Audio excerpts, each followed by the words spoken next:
issues, mainly because root server services are getting pretty big in Europe now.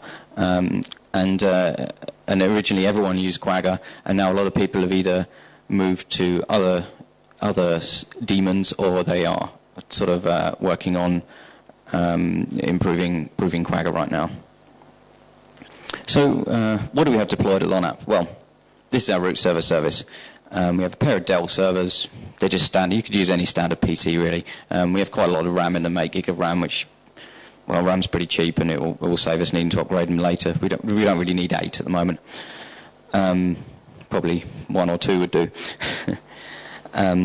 So we decided on a dual architecture, because you do sometimes get crash bugs. With all BGP implementations, you get some weird attribute or something like that. So we really want the root server service to stay up, because we have a lot of members on it now. We have one root server with OpenBSD and OpenBGPD, and another root server with Debian and Bird.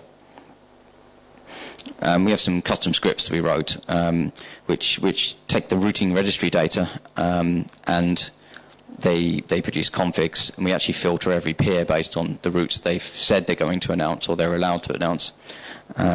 This makes the service quite secure. And we have really quite good success on this. 75% of the peers at LonApp are now connected to this. It means you can turn up a port and do quite a lot of traffic without having to do much effort at all. And we're still working on getting more members to connect. So, what about do's and don'ts? I strongly do not recommend you don't make connection to your root server mandatory. You shouldn't force people to peer. This is just like a #1 reason for large networks not joining internet exchanges. Whereas it may sound like it's completely in accordance with the aims of your internet exchange to kind of persuade everyone to peer, it really doesn't work for people. And some people have some technical objections to the root server. So we like to leave the policy up to the members. If possible, you could build filters on the routing registry data. I mean, that does depend on the data quality in your region. In Europe, the data quality is normally really good. And you should probably have max prefixes per peer, same as any other peer, to just kind of protect against mistakes as well. What else for the technology? Well, I recommend you don't use a normal router which inserts its own AS.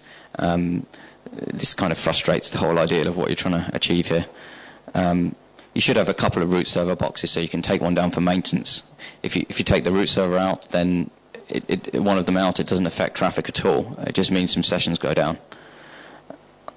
As I already said, you should encourage peers to use the routing registry.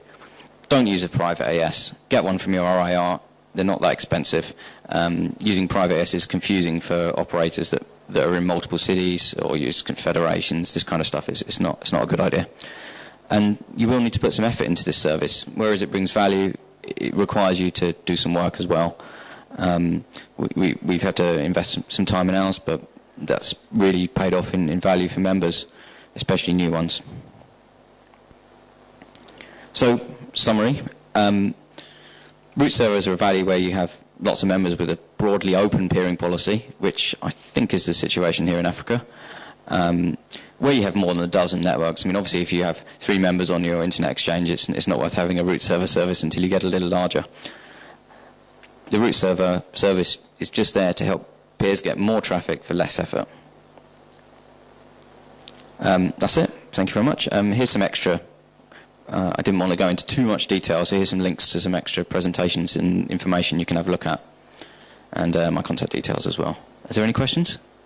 Okay, well, in your case you're talking about collecting routes, which is a lot easier than what we do with the root server service, which is collecting lots of routes, doing lots of data processing with them and sticking them out again to other members. But personally, we've had really good experience with Bird. It runs on a variety of platforms. The developers are super responsive. Like, I've had patches the same day from them, and the software just works really.